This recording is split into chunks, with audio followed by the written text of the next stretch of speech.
மிதன ராசிக்காரர்களுக்கு பார்த்தீங்கன்னா 9ஆம் இடம் கூடுதல் சுபத்துவத்தோடு இருக்கிறது. சொந்த ஊரில் வீடு வாங்கணும், நிலம் வாங்கணும், சொந்த ஊரில் எதையாவது சாதிக்கணும், சொந்த ஊருக்கு திரும்பி வந்துடணும். வெளிநாடு வெளிமாநிலம் போன்ற இடங்கள்ல இருக்கிறவங்க எப்படா இந்தியா வர்றது, எப்படா தமிழ்நாடு வருதுன்றதை எண்ணி அதற்கான வேலைகளை செய்து கொண்டிருந்த அத்தனை மிதன ராசிக்காரர்களுக்கும் யோக பலன்கள் நடக்கக்கூடிய சுபமான நல்ல வாரங்க இந்த வாரம்.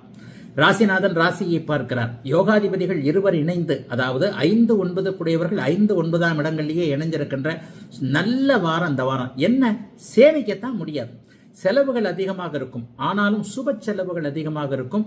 வருமானங்களும் வரக்கூடிய தன்மைகள் உண்டு. 1, 3 கூடியவர்கள் இணைந்து ராசியை பார்க்கறனால தைரியம், தன்னம்பிக்கை ரொம்ப சூப்பராக வருங்க.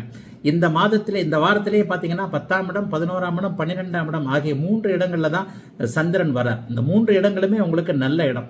அப்போ சந்திரன் 10, 11, 12 போன்ற இடங்கள்ல இருக்கும்போது என்னன்னா, வேலை தொழில் அமைப்புகளில் கடந்த காலங்களில் இருந்து வந்த சிக்கல்கள் அனைத்தும் தீரும். வியாபாரம் செழிப்பாக இருக்கும். விவசாயம் என்ன தொழிலில் இருக்கிறீங்களோ அந்த தொழிலை நிம்மதியாக பார்க்க முடியும். லாபங்கள் கிடைக்கக்கூடிய தன்மைகள் கண்டிப்பாக உண்டு. ராசிநாதன் வேற ராசியை பார்க்கிறார். முயற்சிகள் பலிக்கக்கூடிய தன்மைகள் நல்லா இருக்குது. எழுத்துத்துறையில், கணிதத்துறையில், கம்ப்யூட்டர் துறையில், சோசியல் மீடியாவில் சாதிக்கணும்னு நினைக்கிறவங்க, இன்டர்நெட் சம்பந்தப்பட்ட துறையில் இருக்கிறவங்க எல்லாருக்குமே மிதன ராசிக்காரர்களுக்கு நல்லவைகள் நடக்கக்கூடிய அமைப்புகள் கண்டிப்பாக உண்டு.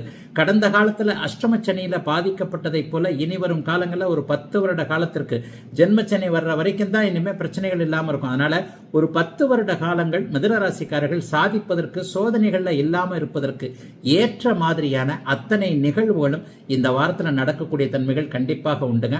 ஆகவே எதை பற்றியும் கவலை இல்லாமல் காரியம் ஆற்றக்கூடிய யோக நல்ல வாரமாகவே அமைந்திருக்கிறது மிதுன ராசிக்காரர்களுக்கு இந்த வாரம்.